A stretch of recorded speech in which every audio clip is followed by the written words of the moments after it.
I can't tell you, and I know you've experienced this too, whether it's a single mom with 3 kids just trying to figure out what day it is, or it's a multi-millionaire who's got resources that far exceed anything I could imagine. I've rarely sat down across from somebody and had them be able to articulate, what do you actually want? They cannot answer that question, and they fill it with addictions, they fill it with hobbies, they fill it with dopamine chase. They fill it with so much stuff, and nobody can answer that question. What do you want? Because we just don't have a culture that has a shared vision of where we're headed. We have a culture of, you're hurting and somebody else's fault, and let's start pointing fingers. And man, we've got to circle the wagons on a shared vision moving forward. Yeah. Because there's, what do you want? No, that's not a question anybody asks. It's, what do I don't want? And why am I feeling just uncomfortable? It's because of them. It's because of him. It's because of her. Well, then if it's what you don't want, you're driven by negative emotion. Eh? That's right. You're running from, not to. If you're driven by a vision, that's positive emotion, because approaching something positive in a visionary manner generates positive emotion. If you're only fleeing from things you don't want, then you're constantly in a state of anxiety and depression. That's how it works. Because where did that go? Where did we lose a shared vision? Why can't somebody put a flag in the ground and say, this is where we're headed? That seems to be gone. Yeah, well, that's a complicated question, I mean, I would say that's the consequence in the most fundamental sense of the death of God in the most fundamental way. It's the death of a sense of higher order unity. Eh? Now, it's also a very complicated question. If you ask someone, what do you want? If you could ask your wife that, what do you want? You'll probably freeze her into immobility, because it's really like asking, how do you want all of your life to go? Please summarize.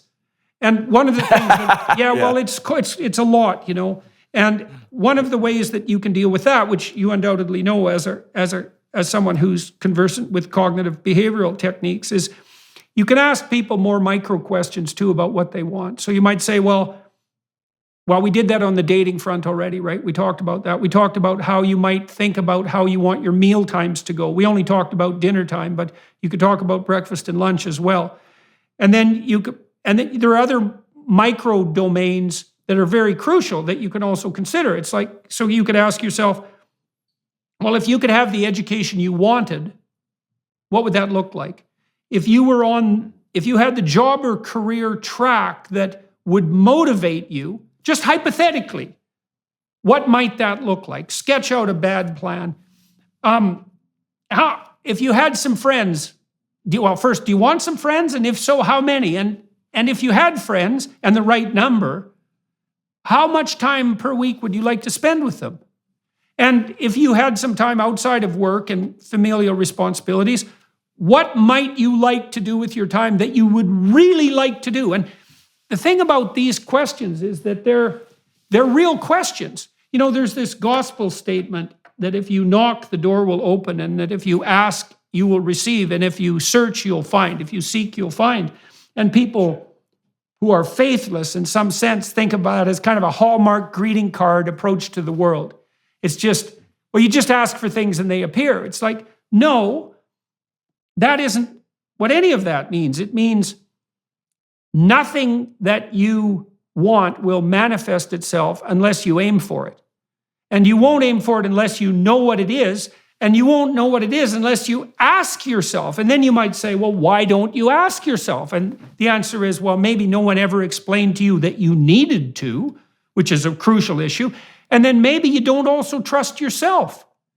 Because you might think, well, if I let myself know what I wanted, given my bloody track record, I would do everything I could to screw it up. So I'll just keep myself opaque to myself so that I don't fail at something that's truly important. And then I can always regale with myself with the idea that, well, I didn't succeed, but I didn't really try. Had I really tried, I might have succeeded. Whereas if you let yourself know what you want and then you try, you also set the preconditions for failure. So it's risky. That's right. But the alternative is, well, you don't know what you want. So it is a meditative practice. Like, okay, if I could have what I wanted, imagine the world was constituted so that the entire planet wouldn't explode in an apocalypse if I got what I needed and wanted. Yeah, right. It's like, what would that be? What kind of Okay, so marriage would I like? is this a cognitive? Well, I don't want to use jargon.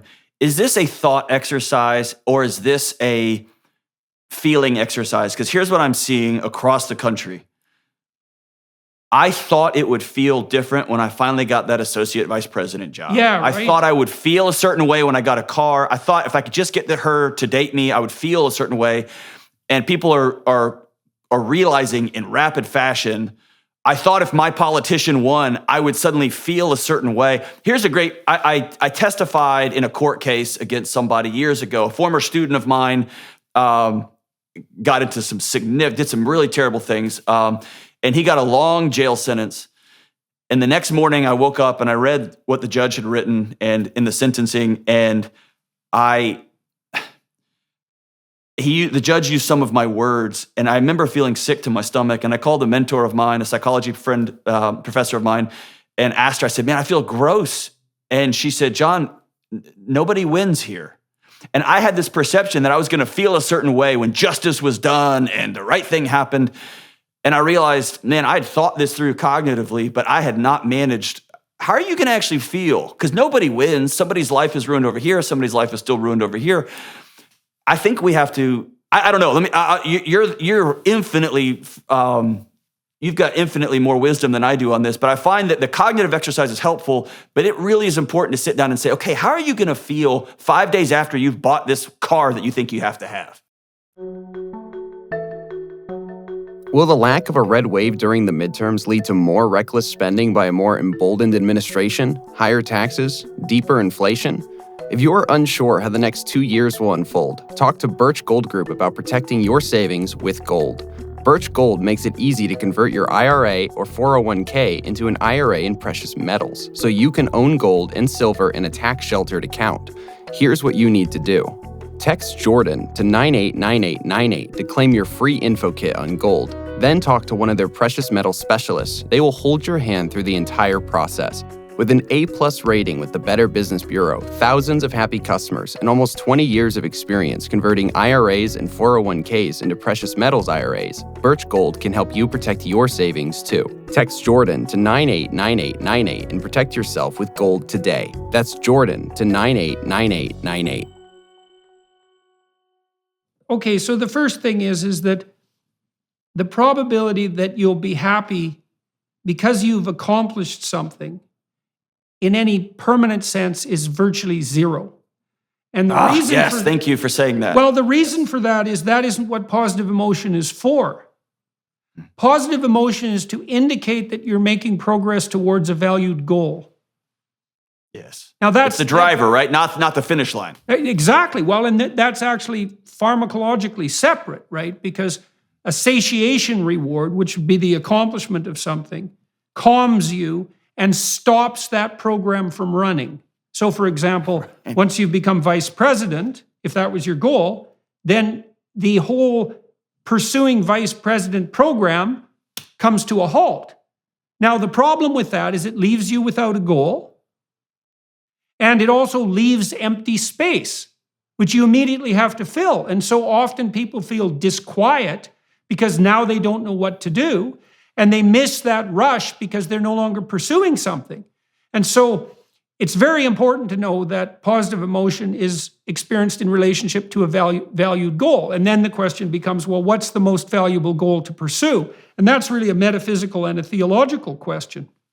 In terms of the mechanics of feeling, so imagine that you're negotiating the structure of a date with your wife and you're developing a shared vision. And so you say, well, on Wednesday nights, once a week, we're going to go for dinner, and maybe you specify the restaurant, and you're going to make the arrangements, and I'm going to get dressed up, and then we're going to go see a movie, and you're going to pick the movie, and then we're going to have a romantic interlude afterwards, and we'll run that and see how it goes. And then what you want to do is you want to picture that, and you want to watch how your body reacts on the emotional level. And that's a bit of honesty, it's right. And you can see, well, if we went to this restaurant, I don't really like that restaurant. I think it's kind of expensive. I had a bad time with the waiters. I don't think I'd be happy there. Then you say those things to your partner. You say, well, I'm thinking this through. I'm imagining it. And here's the objections that are coming up. Maybe they're wrong. Maybe I've got this wrong, but I'd like to hear your input because, we want to get this right. Should we reevaluate my feelings about the restaurant, or should we think about a different restaurant? And that should be a question, because you don't know. Maybe you're just stupid about the restaurant, or you're cheap, or you're afraid to go there because you don't have the right clothes. I mean, you don't know, right? But if you want to get your feelings in line, you develop the vision, and then you apprehend the vision with your feelings. It's kind of what you do when you go to a movie and you fall into the fantasy of the character. You embody all the emotions and you evaluate it that way. And so, and the other problem with that more goal-directed approach that you described is, I think people should plan and they should develop a vision. You have to develop the vision and then be somewhat detached from it because it needs to be updated, right, and modified.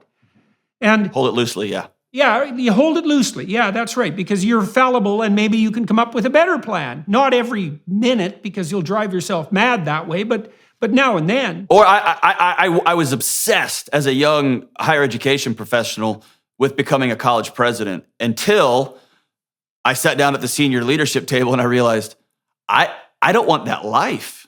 I don't want that life. I don't want 24/7, 365 and the politics. I don't want it, asking for money. I don't want that life. And I didn't have a backup plan. I didn't know what to do. I was like you nailed it. I was completely rudderless because I'd made the finish line the goal. Going all the way back full circle to how you open the conversation, I think that becomes really important to lay out an identity and reverse engineer. Who do I want to be? Who do I want to become? And the goals end up, it's like the old days when you went to grad school. A PhD was simply a high five on a journey of continued learning. I'm gonna continue going down this rabbit hole, and now it's become a destination, and people walk out and announce themselves as educated because I've crossed this finish line. Just because you get across you run a marathon or walk a marathon doesn't mean you're fit, right? Doesn't mean you're healthy. Well, we talked about the necessity of goals. And so there's higher order goals. And you need the higher order goals because they integrate you. And a goal of becoming a college president is a higher order goal than no goal at all and just sitting in your bed and eating Cheetos, right? So it's right. A better plan than no plan at all. But this is where things become profound and serious. And I would say even in a religious sense, because what's religious is about what's profound and serious in some sense by definition. So you might say, well, who should I be? And you might think, well, I should be the college president. I should have this car. I should have this house. Those are all very particularized versions of yourself. And the problem with them is that they're concrete and final actualities and not processes. And so here's a good vision. That's a high order vision. And I think it's the vision that our whole culture is founded on.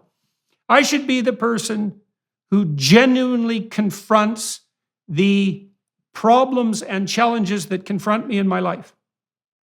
So that's an attitude of active and voluntary engagement, right? I'm going to do that's an identity, yes. Yeah, and it's an identity of process as well. It's like I'm going to be someone who doesn't shy away from the challenges of life. Okay, and then I'm a guy who confronts it. Yes. Right. And so that's St. George and the Dragon, and that's a precondition for therapeutic transformation, because in order for you to improve, you have to identify the problem, the dragon, and you have to be willing to face it voluntarily. And so you say to yourself, I'm going to do what I can to develop the courage to confront the problems in my life voluntarily. That's who I want to be. And then another element of that is, I can't do that without telling the truth. I have to be willing to see what's in front of me.